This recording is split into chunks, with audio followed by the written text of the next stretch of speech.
Hello friends, welcome back to my channel. In this video we are discuss about credit control method and its objective. In previous video we are discuss about credit creation and its process. Let's learn what is credit control.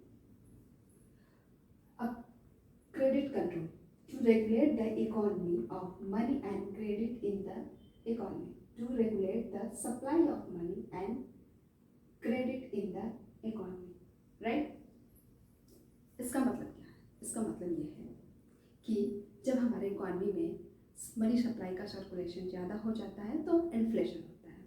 Let's see, इसको एक chart से समझते हैं, हमें जल्दी समझ में आएगा। ये हमारी इकोनॉमी है, ठीक है। और इस इकोनॉमी में क्या होता है, ये मनी सप्लाई है, शॉर्ट फॉर्म में लिखेंगे। मनी सप्लाई जब इंक्रीज होती है तो क्या होगा, लोगों के पास ज़्यादा पैसे होंगे। और ज़्यादा पैसे कैसे आएंगे? जब लोगों की इनकम ज़्यादा होगी। अब इनकम ज़्यादा होगी तो भाई इनकम ज़्यादा होने से क्या होता है, जब इनकम ज़्यादा होगी तो भाई इच्छाएँ तो बढ़ेंगी। इट्स मीनिंग क्या हो जाएगा, डिमांड इंक्रीज हो जाएगा। अब डिमांड इंक्रीज होगा तो क्या होगा, अब देखिए, अगर इकोनॉमी में एक लेवल से ज़्यादा डिमांड इंक्रीज हो जाता है तो ऑब्वियसली सप्लाई क्या हो जाएगी, आपकी कम हो जाएगी। सप्लाई कम होगी तो इसका प्राइसेस पे इफेक्ट पड़ेगा। इसी चीज़ को रेगुलेट करने का काम कौन करता है? आरबीआई करती है, जिसको क्रेडिट कंट्रोल मेथड और टूल के अंदर हम पढ़ेंगे, ठीक है। अब देखते हैं जो आरबीआई क्या करती है, इसको रेगुलेट करने का काम कौन करता है? आरबीआई। इसका आप जानते ही है कि इसका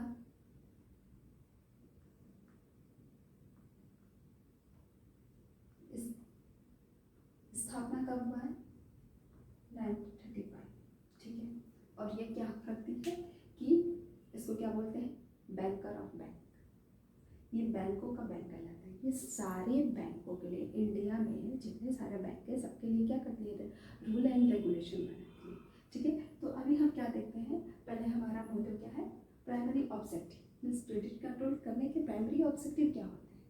तो इसमें हम क्रेडिट कंट्रोल करने के प्राइमरी ऑब्जेक्टिव देखेंगे। फर्स्ट है प्राइस स्टेबिलिटी, जो अभी हमने इस फ्लो चार्ट के द्वारा पढ़ा कि फ्लो चार्ट्स कैसे, ये हमें बताया कि प्राइस में फ्लक्चुएशन कैसे होता है। अगर ज़्यादा फ्लक्चुएशन हो जाएगा तो उसको कैसे कंट्रोल किया जाए। तो कुछ मेथड हैं जिनको आरबीआई यूज करती है एंड टूल्स होते हैं जिसको आरबीआई यूज करके इसको कंट्रोल करती है, ठीक है। नेक्स्ट क्या है, अगर प्राइस स्टेबिलिटी हो जाती है तो क्या होगा, इकोनॉमिक ग्रोथ होगा।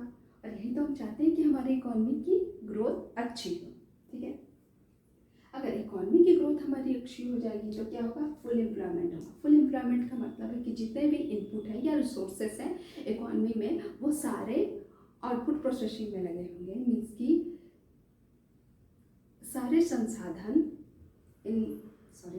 मतलब हिंदी में ऐसा बोलेंगे कि हम जो सारे संसाधन हैं वो अपने सारे प्रोसेस में लगे होंगे, जिससे क्या होगा कि हमको एक ऑप्टिमम प्रोडक्शन मिलेगा, जिससे हमारी इकोनॉमी क्या करेगी, ग्रोथ कर पाएगी, वृद्धि कर पाएगी।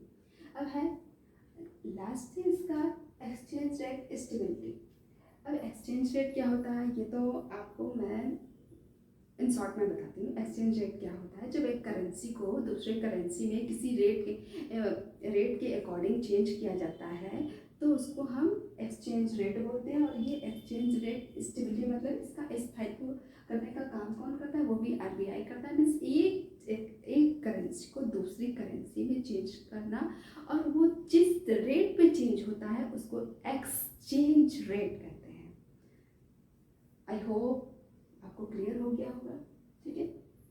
अब यहाँ हम देख लेते हैं मेथड ऑफ क्रेडिट कंट्रोल क्या होता है। अब हमें क्रेडिट कंट्रोल करना है। अभी तो हमने जाना कि क्या क्रेडिट कंट्रोल क्या है, क्रेडिट कंट्रोल कौन करता है, और अब जानेंगे हम कि क्रेडिट कंट्रोल के मेथड क्या है, ठीक है। मेनली इसके दो मेथड हैं, एक है क्वांटिटेटिव मेथड एंड है एक है क्वालिटेटिव मेथड। क्वालिटेटिव मेथड और क्वालिटेटिव मेथड क्या होता है इसको हम जानेंगे।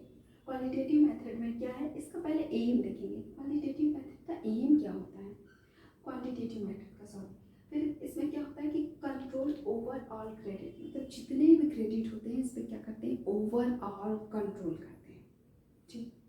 क्वालिटेटिव में क्या होता है, मीन्स एक डायरेक्शन, मतलब किसी एक पर्टिकुलर सेक्टर के लिए क्वालिटेटिव मेथड हम यूज कर सकते हैं, जो डायरेक्शनल और पर्पज ऑफ क्रेडिट होता है, मीन्स कि किसी एक स्पेसिफिक सेक्टर में अगर कोई क्रेडिट क्रिएशन हुआ है, अगर उसको हमको अगर एक्सेस क्रेडिट क्रिएशन हुआ है, उसे कंट्रोल करना है, तो हम क्या करेंगे, क्वालिटेटिव यूज करेंगे, ठीक है। क्वांटिटेटिव में आपके कुछ मेथड आते हैं, जैसे CRR आ जाएगा आपका, कैश रिजर्व रेशियो जिसको बोलते हैं, रेपो रेट,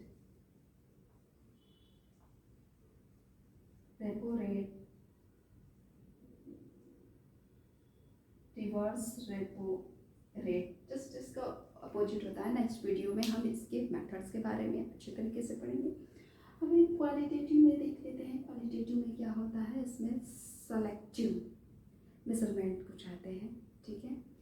डायरेक्ट कंट्रोल होता है, इस तरीके के कुछ मेथड यूज किए जाते हैं जिससे हम क्रेडिट को कंट्रोल कर सके और इकोनॉमी में एक्सेस मनी को भी कंट्रोल कर सके, जिससे क्या ना हो, इकोनॉमी में इन्फ्लेशन ना हो और इकोनॉमी हमारी क्या करे, इकोनॉमी को हमारे ये चीज़ें चाहिए, प्राइसेस स्टेबिलिटी हो, इकोनॉमिक ग्रोथ हो और फुल एम्प्लॉयमेंट, एक्सटेंडेड स्टेबिलिटी हो, तो हमारी इकोनॉमी क्या होगी, अच्छे से बूस्टअप होगी, ठीक है।